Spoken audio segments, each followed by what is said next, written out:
Good morning, students. Myself Pramod Sharma, continuing your English class. जैसा कि आपका translation में चैप्टर 14 कंटिन्यूशन में है और इसी क्रम में आपको एक्सरसाइज 3 होमवर्क में दी गई थी। एग्जाम्पल्स कल मैंने समझाए थे, तो आई होप कि आपने अपनी रफ कॉपीज में सेंटेंसेस को किया होगा। उन्हीं सेंटेंसेस को अब मैं आपको करके दे रहा हूं, जिससे कि आप अपने वर्क से उसे मैच करके देखेंगे और कहीं कोई गलती आपने की है तो उसे आप सुधारेंगे। तो योर फर्स्ट सेंटेंस इज तालाब में मेंढक हैं। जैसा कि इस सेंटेंस में इन तरह के वाक्यों में इसमें बताया गया था कि इसमें जो कर्ता होता है वो ठीक क्रिया के पास होता है। तो ऐसे वाक्यों में हम देयर का प्रयोग करते हैं। तो यहाँ जैसा कि देख रहे हैं कि तालाब में मेंढक हैं, तो जो मेंढक शब्द है, मेंढक जैसे कि कर्ता है इस सेंटेंस का, वो ठीक क्रिया के पास है। तो ऐसे सेंटेंसेस को हम देयर से बनाते हैं। तो तालाब में मेंढक हैं, तो इसके लिए हम सेंटेंस क्या बनाएंगे? There are frogs in the pond. Your next sentence is आकाश में तारे हैं। तो देयर आर से हमें हर सेंटेंस को शुरू करना है। तो there are stars in the sky. आकाश में तारे हैं। गांव में कुआं है, तो यहाँ कुआं जो सब्जेक्ट है इसका वो क्रिया है कि बिल्कुल पास है। तो there is a well in the place. Sentence भी आपका बना हुआ है, there is a well, well माने कुआं, इन द प्लेस। कमरे में कोई नहीं है, तो देयर इज नो वन, कोई नहीं के लिए हम there is no one in the room. Sentence 5, Delhi में कई बाजार हैं।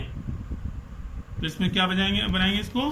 There are many markets in, कहां पर हैं? इन दिल्ली। तो there are many markets in Delhi. ये आपका सेंटेंस हुआ। वन में शेर है, तो there is a lion in the forest. Forest भी लिख सकते हैं, जंगल भी लिख सकते हैं। तो जो भी आपने लिखा है, तो दोनों ही वर्ड आप यूज कर सकते हैं। क्या उसके घर में बहुत सी बिल्लियां हैं? तो जैसा कि आप देख रहे हैं इसमें इंटरोगेटिव सेंटेंस है, इंटरोगेशन साइन लगा हुआ है और क्या से शुरू हो रहा है।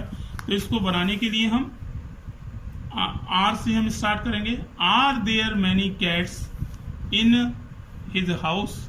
क्या उसके घर में कई सारी बिल्लियां हैं? तो हम आर से इसको ऑक्सिलरी वर्ब आर का यूज करेंगे। क्या बस में कोई यात्री नहीं थे? तो यहाँ पर जैसे कि वर्ब देख रहे हैं, यहाँ पे थे है, पास्ट में है ये जो है। तो अब एक होता तो वहां पर हम वास का यूज करते हैं। यहाँ एक से ज्यादा यात्री हैं, तो हम वर से अपने सेंटेंस को, इंटरोगेटिव सेंटेंस है आपका ये जो है। तो were there no passenger in the bus. Were there no passenger in the bus. क्या बस में कोई यात्री नहीं थे? तो were there no passenger in the bus. घर में जल नहीं था, तो there was no water in the house. घर में जल नहीं था। क्या यही अच्छी पुस्तकें हैं? तो आर दीज गुड बुक्स। क्या यही अच्छी किताबें हैं? तो आर दीज गुड बुक्स। तो ये आपकी एक्सरसाइज 3 कंप्लीट हुई। आपका जो सिलेबस आया हुआ है यूपी बोर्ड से, जो कोर्स जारी हुआ है वहां से, वहां आपका ट्रांसलेशन भी उसमें एक चैप्टर है और इसके बाद में और भी चैप्टर्स हैं, उसको मैं सिलेबस के अकॉर्डिंग पढ़ाऊंगा आपको। तो इसी क्रम में आपकी आज एक्सरसाइज 4 के बारे में आपको समझा रहा हूँ, जिसे बहुत इजी एक्सरसाइज है और इसमें बहुत जनरल तरीके से इसको बनाना है। इसमें केवल हमें स्टडी द यूज ऑफ ए और एन का यूज सीखना है। तो आप बचपन से पढ़ते आए हैं इसको कि ए का प्रयोग हम कहाँ करते हैं और एन का प्रयोग कहाँ करते हैं। तो यहाँ पर जैसा कि हम हिंदी में ए और एन का प्रयोग हम हिंदी भाषा में नहीं करते, ए और एन का प्रयोग केवल इंग्लिश भाषा में ही किया जाता है। तो सभी जो काउंटेबल चीजें होती हैं जिनको हम गिन सकते हैं उनके पहले हम ए और एन का प्रयोग करते हैं। तो जब जैसा कि आपने देखा है उसमें कि जो कॉमन नाउन्स हैं उनके लिए हम ए और एन का यूज करते हैं। जो शब्द vowel A E I O you से शुरू होते हैं बहुत छोटी क्लासों में पढ़ाया जाता है, उनके आगे हम एन लगाते हैं और बाकी जो काउंटेबल नाउन्स हैं उनके लिए हम ए का यूज करते हैं। तो जहां पर एग्जाम्पल भी दिए हैं, यह है एक अंडा है तो दिस इज एन एग। तो ये भी हमारी ग्रामेटिकल वे से बहुत इंपॉर्टेंट नियम है।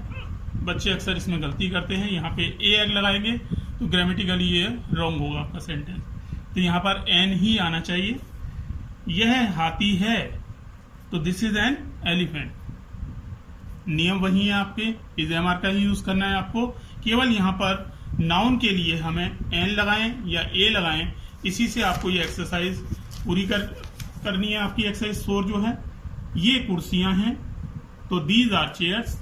इसमें ये नियम दिया हुआ है कि बहुवचन अनकाउंटेबल बहुवचन संज्ञाओं और अनकाउंटेबल तथा मास नाउन के पहले ए या एन का प्रयोग नहीं करते। अब जैसे यहाँ पर कुर्सियां बहुवचन दिया हुआ है तो यहाँ पर हम ए और एन का प्रयोग नहीं करेंगे।